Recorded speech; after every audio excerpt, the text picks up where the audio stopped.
Karena gini, aku lihat teman-temanku ya, yang backgroundnya adalah keturunan Tionghoa Indonesia. Ada Melissa Karim, ada Ferry Salim, ada kamu. Pokoknya yang Oriental looking. Leoni, bahkan dia main FTV yang Jangan Panggil Aku Cina itu kan, itu in your face banget tuh kata-kata Cina. Membatasi nggak peran-peran yang kamu dapat dari awal? Aduh, kenapa sih? Kayak gue aja deh misalnya, mau balik lagi main film. Oh ya udah, jadi budenya ini ya. Udah jadi bude ya gitu. Jadi ibunya ini, ngerti kan? Nah, kalau di dirimu gitu, selain sekarang di usia kita di Indonesia ini udah harus jadi budenya siapa atau ibunya siapa? Haruskah juga jadi cici-cici?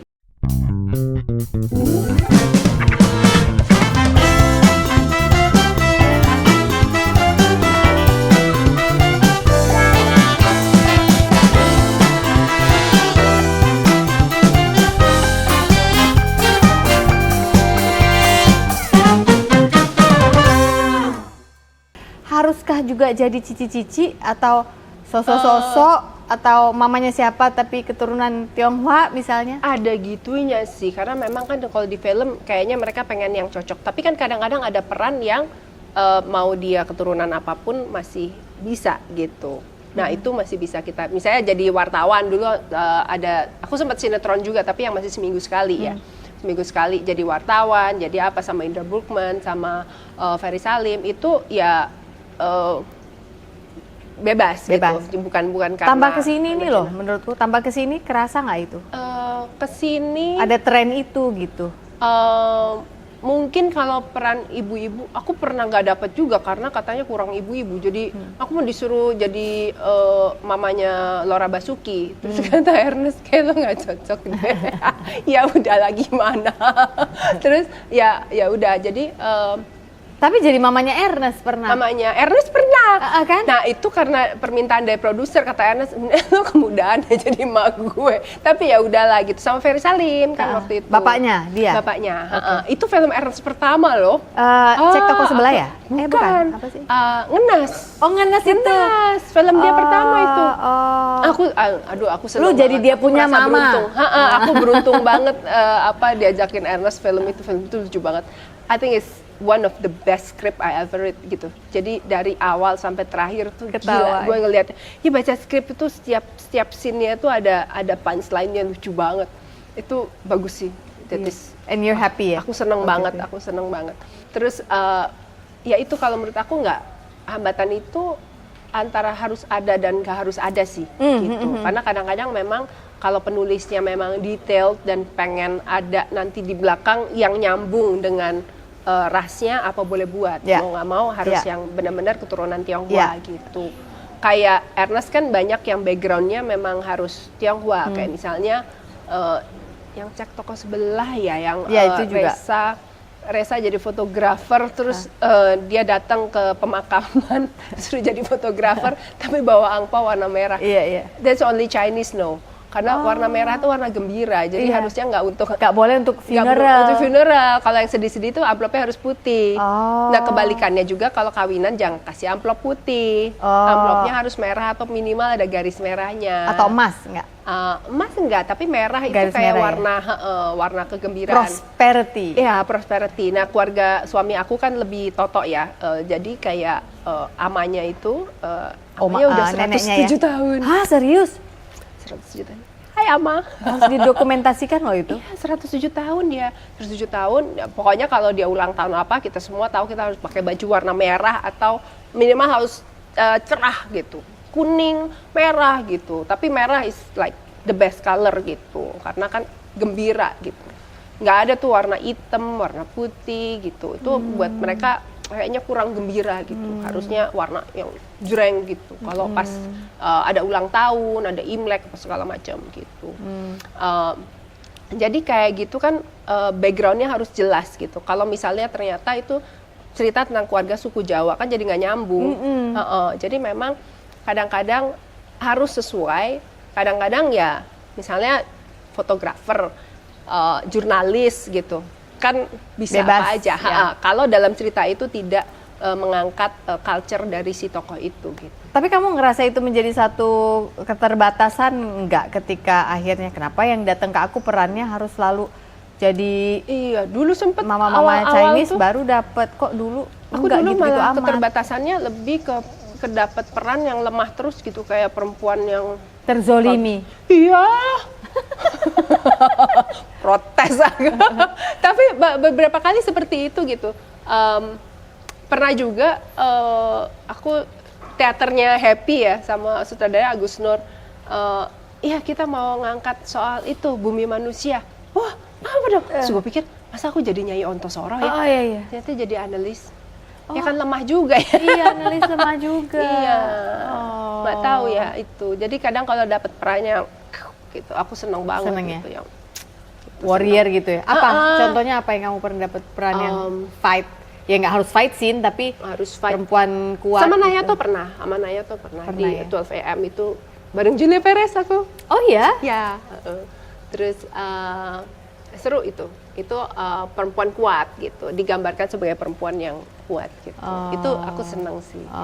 Gitu. Aku malah nggak pernah loh dapat peran perempuan lemah, selalu yang kayak perempuan kuat, perempuan karir. Iya, Padahal hari-hari aku gue cuci piring, masak apa. Kalian nggak tertarik ya casting aku? Mungkin apa karena Batak gitu ya. Tapi nggak pernah dapat film yang Batak-Batak Medan juga. Aneh juga tuh. Iya, memang kadang-kadang nggak tahu ya, people portray us seperti apa Different kita nggak ya? ngerti. Iya, benar-benar. Padahal kan sebenarnya sesuatu yang berbeda juga bisa jadi apa ya, tantangan juga. Benar, gitu. iya. As an actor ya, As itu an kan actor justru itu menyenangkan. menarik. Kan ada workshopnya kok. Iya, gitu. iya, iya. Kenapa kita yang ngasih tahu? Iya. Jangan lupa ya, Iya. kita di casting yang di luar dari stereotip kita ya. Benar. Yang agak-agak aneh-aneh gimana gitu. Agak seko-seko juga nggak apa-apa.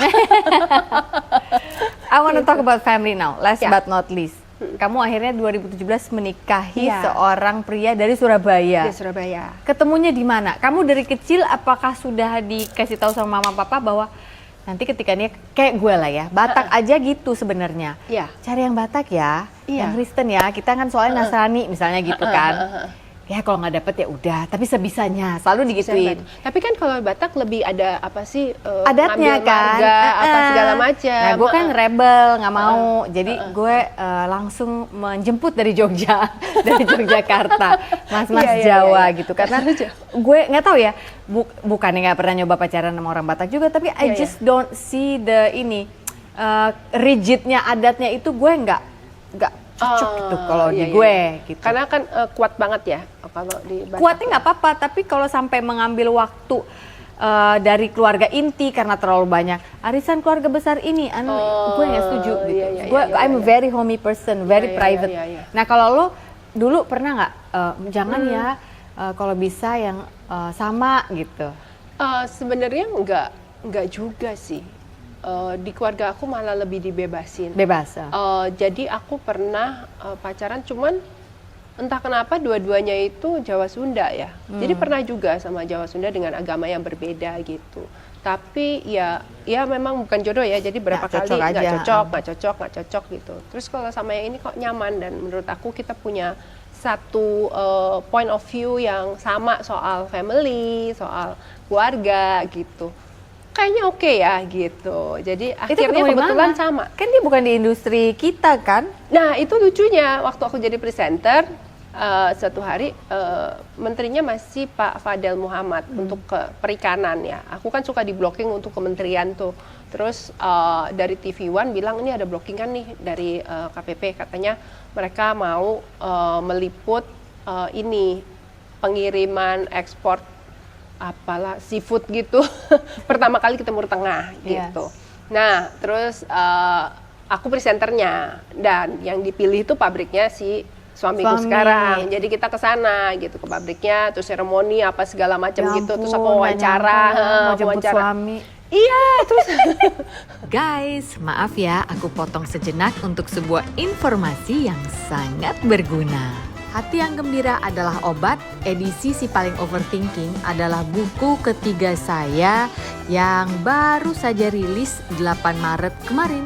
Betul, tahun 2024 ini saya menulis sebuah buku baru, mengajak para pembaca bercermin, terutama setelah kita melewati 3,5 tahun pandemi yang sungguh tidak mengenakan.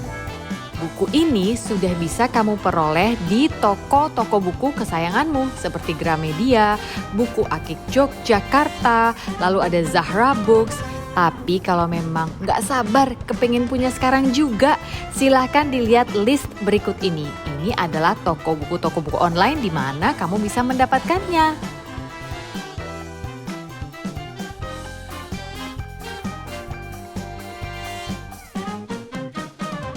Suami. Iya, terus tadi aku nggak ngerti dia siapa gitu ya. Terus udah gitu aku bilang aku perlu ini hairdresser gitu. Terus biasanya kan TV yang sediain kan gitu, apalagi di Surabaya kan tempat lain gitu, di kota lain. Terus ternyata mereka nggak ada. Terus minta tolongnya sama si Aris. Panggilannya Aris ya? Aris kan, Aris. Terus dia bilang, ya udah dia ini ke sekretarisnya. Oh ya, kamarnya nomor berapa? Gue tekotek dong. Waduh, kok nanya kamar? Apa ini gitu ya? Udah ternyata nggak apa-apa sih. Gue pada malam itu gue ganjel pintunya. Takut ada aneh-aneh. Tapi anyway ya udah mereka kirim hairdressernya. Terus ya udah aku dibantuin segala macam. Terus syutingnya berjalan lancar. Ya udah ya kenal gitu. Terus kadang-kadang kontak kan, jadi itu kayak 7 tahun kali sebelum kita married ya, sebelum kita nikah tuh. Jadi nggak langsung suka-sukaan pacaran? Enggak, aku lagi pacaran juga, dia juga lagi punya pacar, ya cuman kadang kontak lah gitu, iseng aja kalau misalnya dia lagi di Jakarta atau aku lagi di Surabaya gitu, paling itu aja. Dan nggak selalu juga kalau ke Surabaya jadwalnya padat, aku juga nggak kontak dia gitu. Dia juga kalau di Jakarta lagi padat enggak, jadi sama sekali tidak intens 7 tahun itu. Casual. Sama sekali tidak intens. Cuman ya punya orang yang kita kenal gitu. Sampai pada suatu hari? Iya, terus ngobrol. Mungkin pas dia juga pas waktu itu dia nggak punya pacar, aku nggak punya pacar juga. Terus kita ngobrol, terus kayak kok nyambung ya gitu. Terus telepon-teleponan dong. Terus kok nyambung ya, terutama pada beberapa point of view yang penting gitu, kok kayaknya sama. Oke juga nih, jadi makin lama makin dekat gitu. Langsung diputuskan lah menikah gitu ya. Lama padahal, sih sebenarnya prosesnya. Iya 7 tahun, dia benar-benar. Iya, padahal waktu itu kan aku yakin kamu juga udah capek atau kesel ya tiap kali ketemu wartawan atau apa. Iya, ditanyain kapan, terus. Mbak? Kok belum nikah, belum ini, belum itu. Aku nggak nanya, wartawan nanya terus. Pasti kan kamu juga udah kesel kan ya pada saat itu. And then suddenly it happened gitu. Iya. 2017 kan? 2017 aku nikah. And how do you find it menjadi seorang istri? Si tomboy ini sih. jadi istri? Iya sih, ya drama pertama adalah aku kan memang dari kecil nggak punya nafsu makan yang tinggi ya. Jadi tiba-tiba udah jam 2 gitu, jam 3. Kamu nggak lapar ya? Aku lapar. Hah? Oh iya, aku mesti nyiapin makan. Pertama aku lupa, aku mesti menyiapkan makanan. Kedua, aku tidak lapar. Gimana dong? Ya kalau aku lapar, kamu nggak usah lapar. Aku lupa karena aku nggak lapar. Aduh kasihan ya. Aduh, tapi habis itu aku nyiapin makan. Jadi habis itu oh iya ya. Jadi kalau udah mulai jam 11 gitu, aku udah mulai sebentar kamu mau makan apa? Atau aku udah siapin gitu. Tapi ini ya, waktu pertama tuh aku nggak lapar, kasihan loh pada dia laparan. Nah itu yang nggak sama itu nggak sama. Sampai dengan hari ini berarti ya derajat kelaparan, derajat tingkat kelaparan. Dia tingkat kelaparan kita berbeda gitu. Sampai hari ini? Iya, sampai hari ini. Aku memang dari kecilnya akhirnya pernah tes DNA juga ya. Tes DNA tuh yang di MyDNA keluar memang ini secara genetik aku memang. Berarti hormon grelinnya kurang dibandingin perempuan pada umumnya nggak sih? Mungkin ya, tapi aku memang nggak gampang lapar. Gitu gimana ya? Orang lain lapar, aku belum lapar. Ini ya, yang nonton banyak yang ingin ditularkan loh. Bagaimana Mbak supaya aku nggak laparan terus? Makanya dulu waktu aku TK, SD gitu ya, itu mamaku tuh ribut banget soal makan ya. Aku dikasih jamu, dikasih Scott Emulsion, pokoknya gimana takut caranya. Ya? Enggak, takut kita nggak tahu kenapa takut kamu nggak makan karena cacingan nggak? Obat cacing juga udah, ya, pokoknya segala makan. Udah, tetap makan, tetap kurus gitu loh. Terus aku sampai pada satu titik, kenapa sih semua orang ribut, gue harus makan gitu, kesel banget. Kan banyak hal yang bisa dikerjakan, makan tuh menghabiskan waktu. Tapi aku SD berpikir gitu loh, makan tuh ngabisin waktu. Kamu lebih senang apa? Baca? Baca. Kayaknya Aku ya, baca. kamu kayaknya suka baca. pembaca dulu, ya? Ya dulu nggak ada hiburan juga sih. Nggak, diksimu beda soalnya. Iya ya? Begitu ya? Cara kamu berbicara menurutku orang yang suka baca. Suka baca. Nah aku mendingan baca, mendingan masa makan sih gitu ya kayaknya. Kayaknya males banget. Gitu ya? Tapi pas aku dewasa, aku melihat fotoku waktu aku masih TK dan SD, aku menyadari kenapa mamaku kayak nggak dikasih makan kurus banget. Iya. Kakinya kecil, terus ada pentolan dengkul, terus kecil. Kecil Kayak ada pipi long pentolan. stocking. Iya, kecil banget kayak Olive. Olive, oh iya benar Olive-nya Popeye. Nah dia tuh sering dizolimi tuh. Tapi dia teriak-teriak tuh, dia ribut. Dia teriak-teriak, manggil Popeye.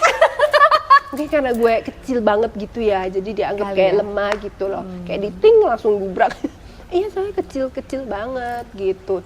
Terus punya ponakan, ya ampun, disuapin spaghetti ya, Bu. Gue nyuapin spaghetti. Spaghetti cuma 2 cm, sebiji. Pas gue sampai, keluar masih ada sisanya. Terus gue gini, ini kayak gue dulu.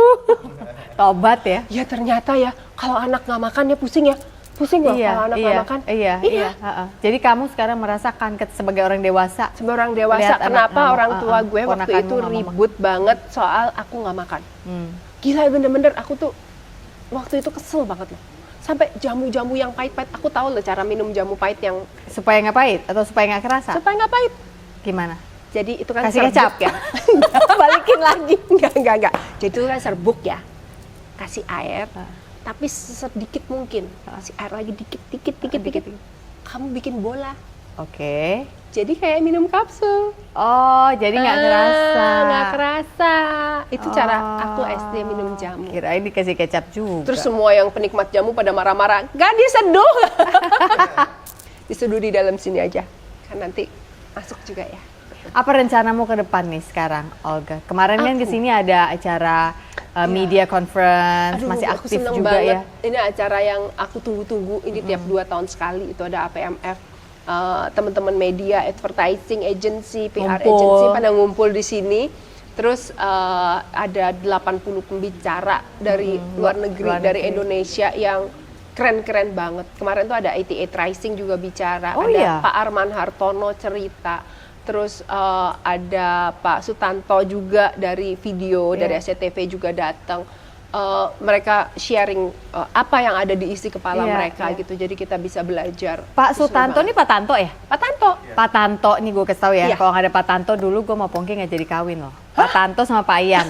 Oh gitu? Nanti gue ceritain di luar daripada ini, tapi iya kalau nggak turun advance dari bapak itu kita nggak kawin ya Bapi. Makasih Pak Tanto.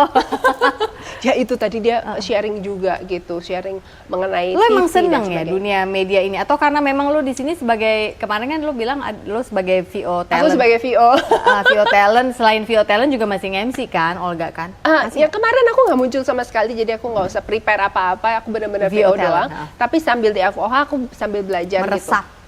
Jadi dari 2016 aku jadi The Voice of APMF. Oh iya. Terus 2018 sih karena suaranya aja yang keluar. Terus 2018 juga, terus sekarang juga, dan banyak hal-hal baru yang nggak terpikirkan, cara-cara beriklan yang nggak terpikirkan gitu.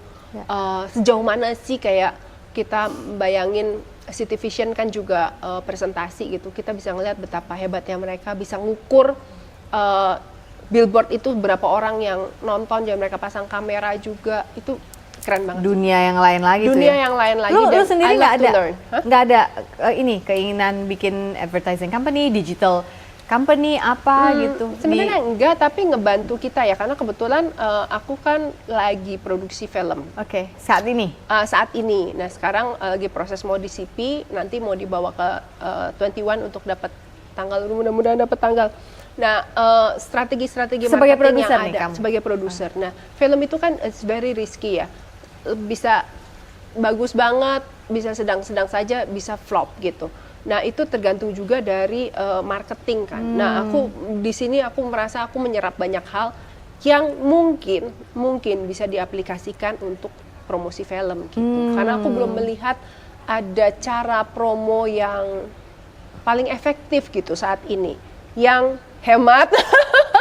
Kalau yang budgetnya banyak sih ya banyak caranya, tapi yang hemat gitu itu masih belum ada yang aku lihat gitu, aduh ini budgetnya Yang gede banget bulletproof ya, ya. jadi yang budgetnya gede-gede banget gitu ya. Kalau produsernya gede-gede kayak MD segala macam gitu ya, ya pasti budgetnya gede ya, kayak Star Vision, MD, Falcon itu kan mereka budget promosinya sangat-sangat besar gitu.